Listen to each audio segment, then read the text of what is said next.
historiador Martín Romero. Martín, ¿cómo estás? Siempre es importante conversar con tu persona sobre el origen de la huifala.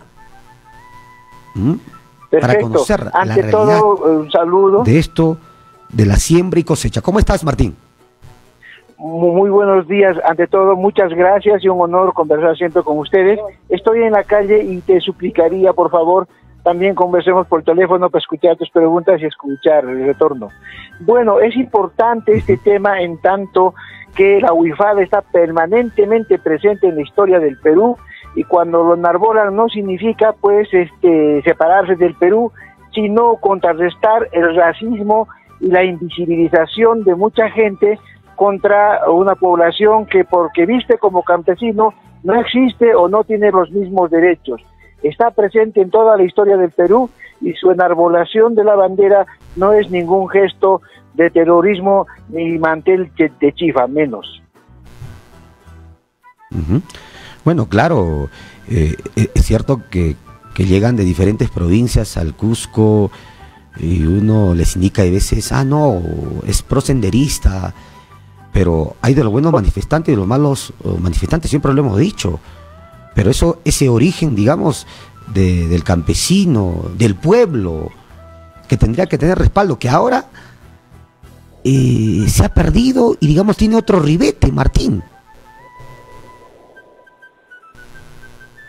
Así es, está presente desde hace casi 4000 años antes de Cristo, fundamentalmente en los tejidos. No se olviden que los tejidos en el mundo andino y en casi todas las culturas, pero aquí mucho más, pues no tuvimos escritura, representan simbologías. Y en todas ellas, desde Caral, Chavín, pasando por Huari, llegando hasta los incas, ¿no es cierto?, hay una especie de cuadrículas de diferentes colores y motivos que caracterizan lo andino. Entonces, es una presencia permanente, ¿no? Y es una constante en la historia y siempre se ha enarbolado como una forma de decir, aquí estamos, tenemos cultura, no tanto para hacer subversión, nada, no, sino es una manera en la cual incluso nosotros pues manifestamos nuestra personalidad. Igual estos grandes pueblos manifiestan su personalidad de esta manera. Te suplicaría, por favor, que me acerques el teléfono, claro, para que te escuche mejor.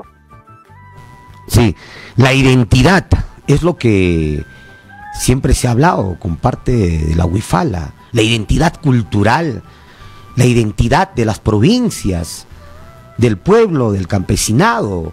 Martín, ¿me escuchas? Sí, perfectamente, ahora sí, muchas gracias. Te decía, de la identidad que se puede darse a la igualdad de la huifala. ¿Cuál es tu concepto que manejas? Así es, por supuesto, que es un símbolo identitario, o sea, ha estado presente en las luchas más importantes del siglo XIX, ha estado presente en las luchas de inicios del siglo XX por reivindicaciones sociales y justas. O sea, aquí no es pues que los indígenas, que los subversivos, no, por justicia. Ha estado presente en las grandes jornadas. Ahora, que hayan personas, grupos políticos que lo usen de una manera ideológica, fundamentalista, chauvinista, es otra cosa, es otra cosa. Por eso hay que distinguir entre el movimiento popular legítimo que quiere que cambie este estado lleno de, disculpen, pero mafias, argollas, exclusión, por uno mejor. Que alguien se aproveche de eso para poner su doctrina fundamentalista, ideológica, que alguien aproveche para la violencia es otra cosa, o para su grupo político. Pero lo cierto es que todavía, y esto es una cosa bien triste, en el país, en América, existen racistas, gente que quisiera que no existe, que los invisibiliza, que creen que hay seres superiores, inferiores, y eso es mentira. Y lo único que hace esta pobre gente, con todos los derechos, esta gente que está en la pobreza, nosotros no es pobre porque es pobre, es pues blandir su banderita para que digamos yo existo, yo pienso, yo soy como tú, ¿no es cierto? Entonces de esa manera ellos se hacen presentes, pero no son terroristas, ni mucho menos radicales que quieren otro país, no, eso no es cierto.